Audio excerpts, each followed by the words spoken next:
Assalamualaikum warahmatullahi wabarakatuh. Waalaikumsalam Apa warahmatullahi wabarakatuh. Alhamdulillah. Kita sudah hampir 2 minggu ini tidak ketemu. Oh iya. Ada 2 minggu kan? Jadi ini perlu tetap kita harus jadwalkan karena pemirsa kita ini banyak ingin tahu tentang pendidikan, pendidikan keluarga, pendidikan formal, segala macam yang terkait dengan apa saja yang dirasakan yang berkaitan dengan syariat Islam. Oke, insya Allah. Bagaimana kira-kira pendidikan ini kabarnya belum boleh masuk ya untuk sekolah-sekolah tertentu ya Pak Agus ya? Ya, kita harus bagaimana ya, harus prihatin satu sisi ya, kemudian ya harus mengikuti aturan-aturan ya, kita ambil jalan tengah lah. Ya. Jadi seperti apa? Seperti itu. Tapi saya itu tuh bagus saya pikir.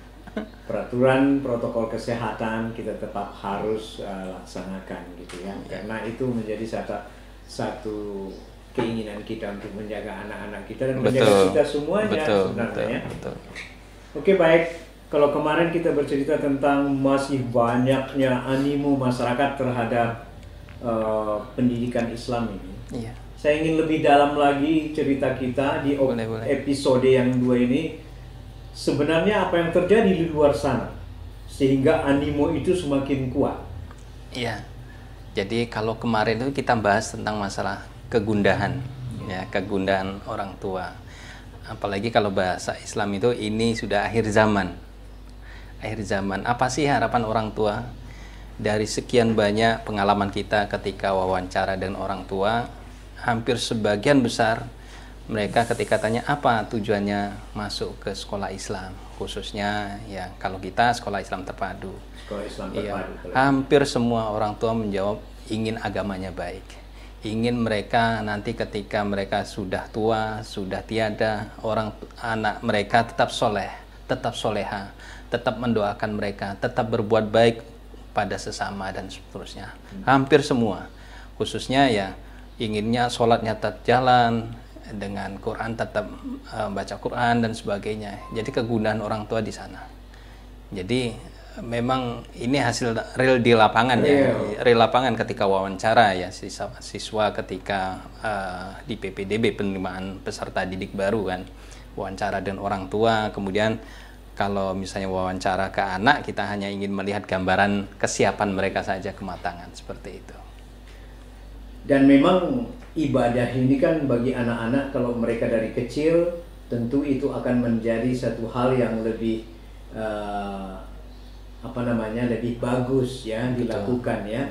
Dari anak-anak usia TK, usia SD, SMP, sampai SMA ya. Karena disitulah memang ketepatan kita kan, pendidikan itu kan ada pada kita ya. Dan sekarang di luar sana juga banyak, dan itu mungkin salah satu pilihan ya bagi orang tua, sehingga anak-anaknya tahfiz Al-Quran itu kan orang-orang yang masih muda, usia 10 tahun, 11 tahun gitu ya. Iya, kalau kita melihat sejarah memang seperti itu. Sejarah Islam kan seperti itu.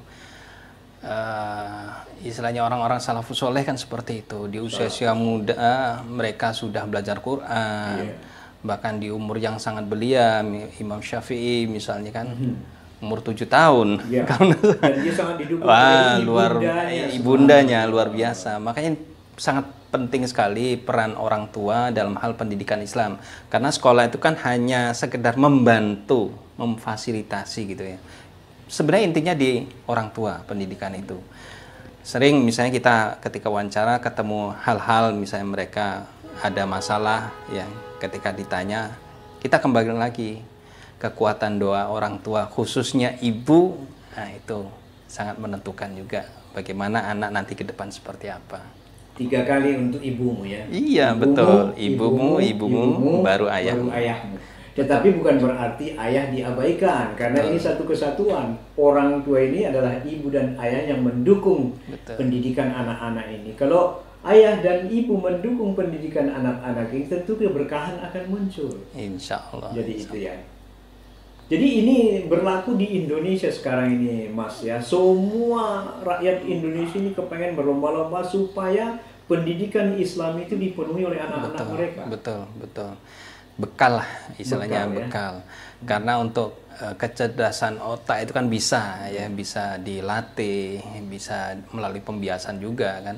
Tetapi yang penting itu adalah bagaimana mengisi hati, ya, ruhnya sejak awal gitu yang penting. Artinya pihak orang tua dan sekolah, ini kecuali anak, ini ada 3 kan dalam sistem ini, ada anak, orang tua, dan sekolah. Orang tua dan sekolah ini berarti harus siap untuk meningkatkan komunikasi.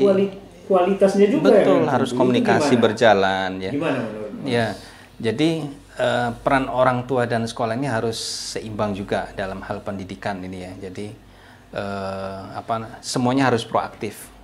Jangan sampai misalnya orang tua yang sudah menyekolahkan anaknya, oh saya kan sudah bayar.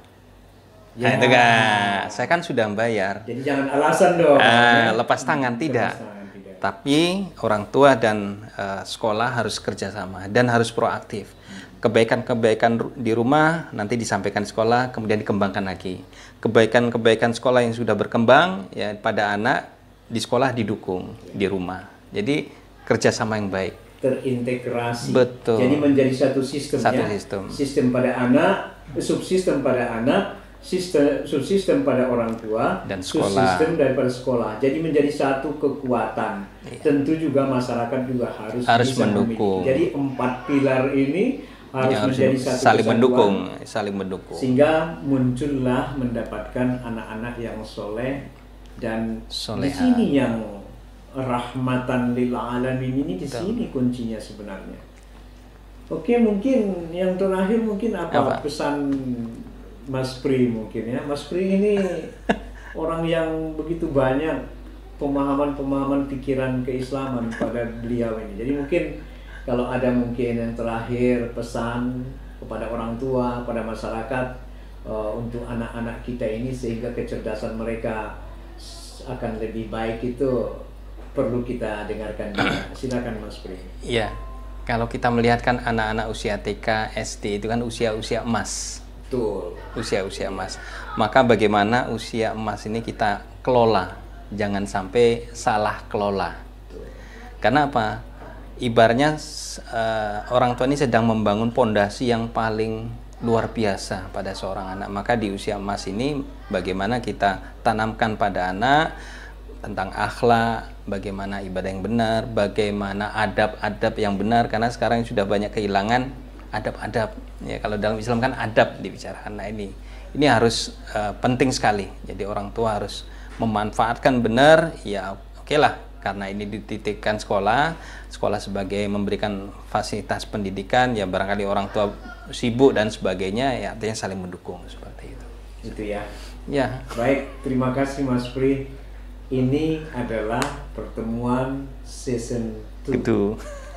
Harus ada 3, ya, 4, 5 sampai 6 nanti, karena ini menjadi satu hal pencerdasan bagi kita semua tentunya nanti. Insya Allah. Kecil sedikit tetapi hal-hal yang sederhana saja.